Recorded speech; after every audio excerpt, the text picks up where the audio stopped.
Hi guys! Kumusta po kayong lahat? Welcome ulit sa aking YouTube channel.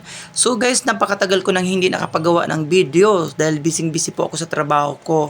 Kaya ngayon guys, nagbibideo po ako, uwi po ako ng Siquijor. Ngayon, nandito na po ako sa Ninoy Aquino International Airport guys para sumakay po ng Cebu Pacific papuntang Dumaguete.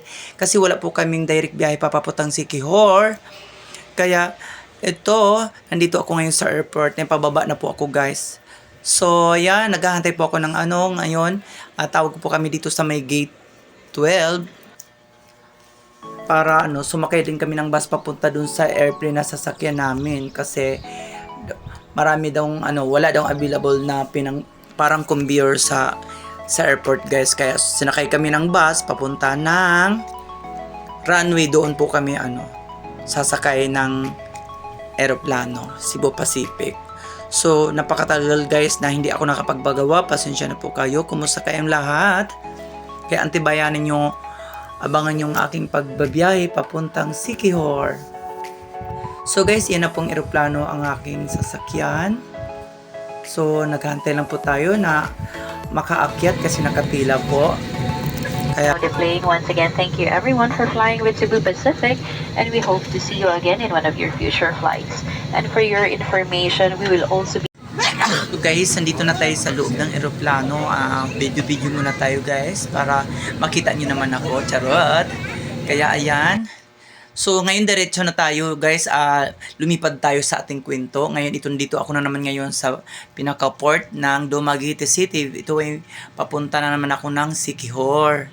Kaya so wala akong video nang dumating ako ng Dumaguete kasi gabi na po akong dumating. Okay, so guys, iyan na po ang sasakyan ko. Super ba tawag dito sa na ito? Barko. Hindi to barko guys kasi yung barkong sasakyan namin na medyo malaki, alas 2 pa ang biyahe. Kaya nagmamadali kami. This tanghali, sobrang init. Kaya ito na lang sinakyan namin kasi mas mabilis ito. Guys, tingnan mo yung dagat. Napakaganda, napakalino, napakaasul. Wala po siyang basura. So, i-compare natin dito sa Manila, guys, na pier. Ito, napakalinis po talaga ang dagat dito. Yan, nag-aasul po siya. Ito yung port ng Dumaguete. Kaya paalis na rin yun ng barko na sinasakyan namin. Papuntang Siquijor. 1 hour mahigit ang biyahe namin to, guys. Papuntang Siquijor. Mabilis, itong pinakamabilis na sasakyan dagat papuntang Siquijor. So, compare natin ito sa mga malalaking barko sa Mayroro. Kaya dito mas mabilis po siya.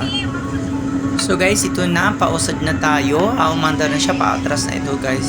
Dahil patawid na po ito ng Siquijor. Kaya abangan nyo na lang po ang ating pagbibiyahe ng pag-uwi ng tagal-tagal na po nang hindi ako nakakauwi ng Siquijor. May inuwi lang ako guys kasi may importante po akong sadya po doon. Kaya so magic po tayo, dumating na po tayo ng Siquijor. Ito po yung port ng Siquijor. Sobrang init guys, pero napakaganda ang dagat dito, napakalinaw, nag-aasul po siya. At may kasama ko, ang pinsan ko, galing Dumaguete rin itong mga pinsan ko. Doon ako nakituloy sa kanila. Pero wala akong video guys na nandun ako sa kanila kagabi kasi busy rin kami. Dahil ang tagal-tagal, lalo itong isa kong pinsan dito, grabe. 13 years old pa lang ako na kami nagkikita nito. Huling nagkita, tapos ngayon lang nagkita kami. Grabe, ilang taon nang nakalipas. Dekada guys. So ayun na, palabas na kami ng port ng Siquijor. Super medyo mahaba-haba ang lalakaran dito guys. Talagang kailangan mo talagang pupunta ka ng Siquijor, matibig po ang tuhod mo. Charot! Kaya lang mag-iinom ka ng charot lang. Basta guys, yun lang, lakad na po tayo. Lakad lang kasi super init talaga, grabe. Kasi tanghaling tapat ang biyahe namin. Ayan po guys, welcome po ang Siquijor Island po. Ayan. So dumating na rin na sa wakas sa ilang taon. Kaya hindi rin ako nagpapahuli guys. Ito po yung simbahan, ang pinakalumang simbahan dito sa Siquijor po. Siquijor. Ayan guys, hindi po ako nagpahuli dyan. May video po ako. Ayan. Katunayan po, nandito na po ako sa Siquijor guys. Salamat Panginoon ko. Nakakauwi din. Na walang plano. Grabe. Kaya yun. Ito na naman. Diretso na naman kami. Diyos ko, lumakto na naman. Lumipad naman ako. Ito, nag-arkila kami ng motor dito. O yung kagandahan dito sa Siquijor, kung wala kayong masakyan na pumunta dito sa Siquijor guys, maraming pwedeng arkilahin ng motor dito sa pier pa lang. Maraming nagpapaarkila ng motor. Kailangan mo na lisensya, tapos kung ilang araw mo hihiramin yung motor. Ayan guys, ikot-ikot ka lang sa buong Siquijor guys. Ayan, ito namang daan na to ay papunta na to sa amin, papuntang San Antonio, Siquijor. Yan, ang ganda ng dito guys. Diyos ko, napakalinis, walang basura at wala masyadong nakatira dito sa dinadaanan namin.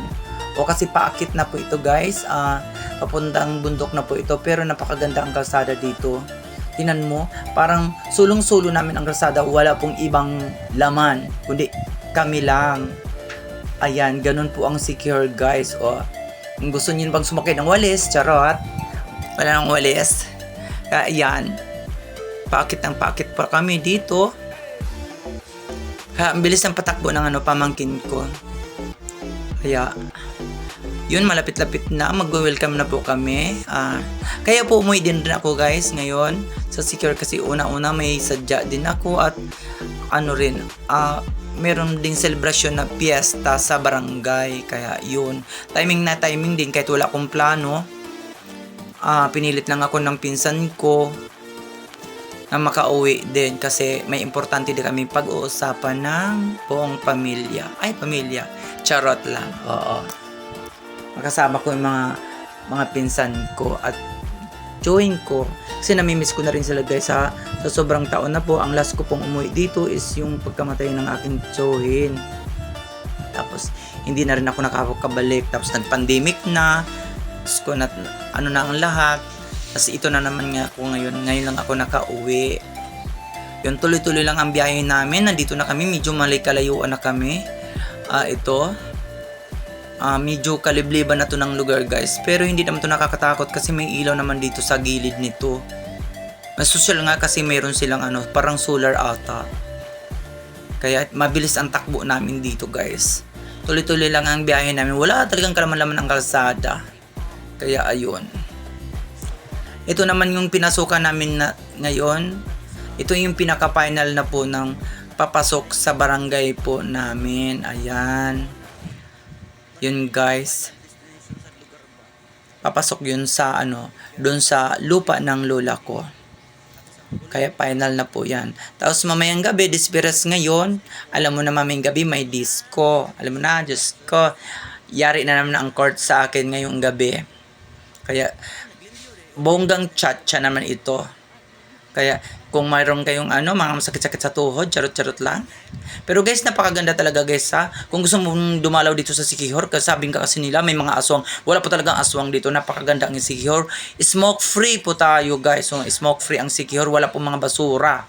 Kaya ang ganda po. So guys, lumipad na naman ating video guys. Ito niluluto to ng pinsan ko. Pinapakuluan niya na parang green peas ata ito. Kaya ayan. So dito guys, hindi kailangan ng mga shilin o pitron o gasol. Kahoy-kahoy lang dito guys, panalo na. So ito naman ay buto-butong pinapakuluan naman din niya. Kaya iwan ko kung anong luto yan mamaya. So guys, ito nakakaloka. Nakakaloka yung nila, lechon. Sinusunog. Sana all sinusunog ang lechon. Kaya ayan, kawawa naman ang baboy guys. Charot lang. Ayan na po. Agala-gala muna tayo dito guys. Ayun. Pupunta ako sa tsuhin ko sa taas, kaso lang hindi ako nakapag-video nito guys dahil super pataas. Tapos ngayon nandito tayo sa may gumala na kami dito guys. Pumunta kami lang ng Balite. Yung fish pots pa to, pinakamalaking Balite. Matatagpuan mo naman to dito sa ayan po yung Balite. Ang laki yan. Lumang Balite siya, tapos sa baba may tubig siya, tapos may mga isda. Kaya kung sinong gustong pumunta, may experience dito sa Siquijor, ang magpangat-ngat kayo sa mga paa nyo, magpapatanggal ng kalyo-kalyo, punta lang kayo dito sa Siquijor sa may Balete guys. Yan, maraming isda dito guys, nakakatakot pag first time, pero pag ningangat-ngat ka na ng mga isda, pero ang sarap ng pakiramdam. Yung mga pinsan ko yan nasa kabila, para mga model ng pots pa face pots pa, yun ang tawag dito. Kaya ayan guys, kung sinong gustong dumalaw ng Siquijor, napakaganda ang Siquijor, sinisira lang nila. Sabi nila, maraming aswang, huwag kayo maniwala, napakaganda ang Siquijor po. Ang sarap-sarap ditong maglibot, tumira.